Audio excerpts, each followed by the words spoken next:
అంటే సంవత్సరములు జరుగుచుండగా నా క్రియలు నూతన పరచుచున్నానని ప్రభువైన క్రీస్తు వారు వాగ్దానము చేసి ఉన్నారు.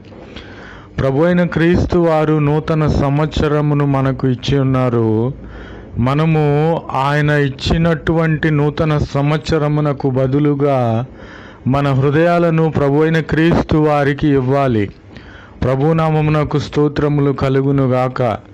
ఈ లోక సంబంధముగా మనము మనుషుల ఆచారము చొప్పున మనము వ్యవహరిస్తున్నట్లయితే, నడుచుకొనుచున్నట్లయితే ప్రభువును పోలిన వారము కాము.